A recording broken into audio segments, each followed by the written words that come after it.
అలసిన వానికి ఊరడించు మాటలు.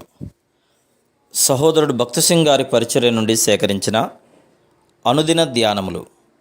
ఆగస్టు 6. యెహోవా మహాత్మ్యము గలవాడు, ఆయన అధిక స్తోత్రము పొందదగినవాడు.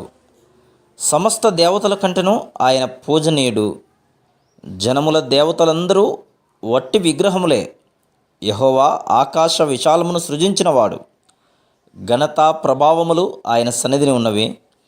బల సౌందర్యములు ఆయన పరిశుద్ధ స్థలములో ఉన్నవి.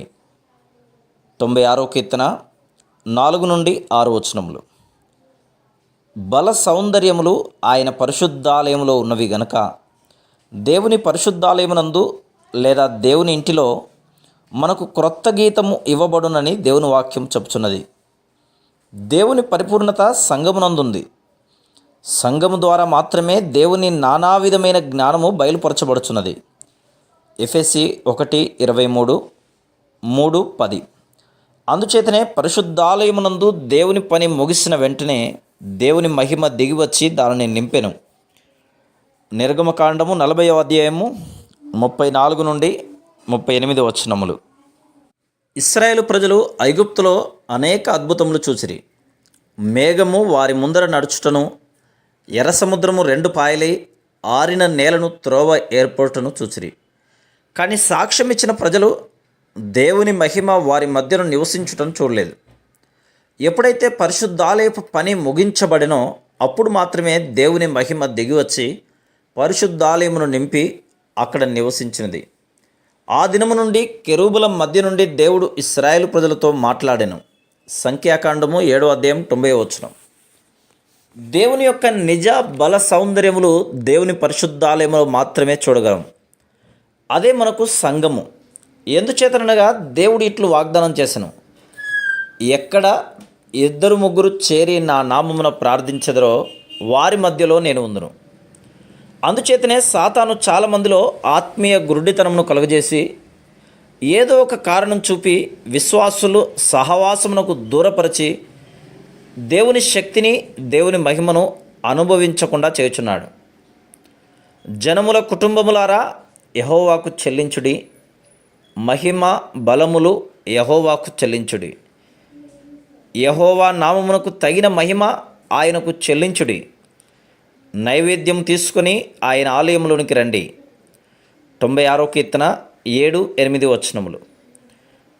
దేవునికి ఒక క్రొత్త గీతము పాడవలనను ఆశ నీకు ఉన్నయెడల నీవు దేవుని ఆవరణములోనికి వచ్చి పాడవలను.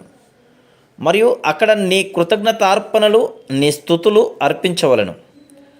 ఈ క్రొత్త గీతము దేవుని ప్రజలందరూ కలిసి పాడవలను.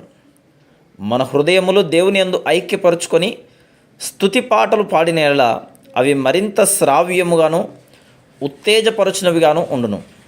ఈ కారణం చేత నీవు దేవుని ఇంటికి తప్పక రావలను. ఎవరైతే దేవునిచే నిజముగా ఆశీర్వదించబడిరో వారు దేవుణ్ణి ప్రేమించి దేవుని ప్రజల మధ్యలో దేవుని స్తుతించుటకు దేవుని మందిరమునకు వచ్చెదరు. పరిశుద్ధాలంకారములు ధరించుకొని యెహోవాకు నమస్కారము చేయుడి. పరిశుద్ధాలంకారములు ధరించుకొని అను మాటలను మహిమగల పరిశుద్ధ స్థలము అని కూడా అనువదించవచ్చును. పరిశుద్ధాలయములో నీ దేవుడైన యెహోవాను, నీ ప్రభువును ఆరాధించుము. దీని అర్థమేమనగా దేవుని మహిమగల పరిశుద్ధాలయమునందు అనగా దేవుని మందిరంలో మాత్రమే నీవు నిజముగా దేవుని ఆరాధించుట ఎట్లో తెలుసుకొనదవు. కొంతమంది తప్పులు వెదకడి వారుగా ఉందరు. వారు దేవుని ఇంటికి వచ్చినప్పుడు కూడా ఇక్కడ భవంతి బాగుగా లేదని, వాయిద్యములు సరిగా లేవని, తెరలు లేదా కర్టెన్స్ చాలా పాతగా ఉన్నవని ఏవో వ్యాఖ్యానములు చేదురు. వారు దేవుని మందిరంలో కూడా ఇటువంటి పాటనే పాడుదురు. అట్టివారుగా మనం ఎప్పుడూ ఉండకూడదు. మనము దేవుని పరిశుద్ధాలయంలోనికి వచ్చినప్పుడు మన ఆలోచనలన్నీ దేవునిపై ఉండవలను. మరియు ఆయన మన కొరకు ఏమి చేశానో, ఆయన ఏం మాట్లాడుచున్నాడు, ఏవి బయలుపరుచున్నాడు అని వాటిపై మన మనస్సు ఉండవలను. అప్పుడు నీవు దేవుని మహిమను చూసదువు. కనుక మానవుని తప్పిదముల గురించి ఆలోచించేవాడవుగా ఉండొద్దు. అలాగూ చేసిన యెడల నీ హృదయమునందు ఆత్మీయ గుడ్డితనం అలాగే ఉండును. ఎల్లప్పుడూ దేవుని సముఖమును దేవుని మహిమను చూచుటకు ప్రయత్నించుము. దేవుని వాక్యమును గ్రహించున్నట్లుగా నీ హృదయమును తెరిచి ఉంచుము. Praise the lord.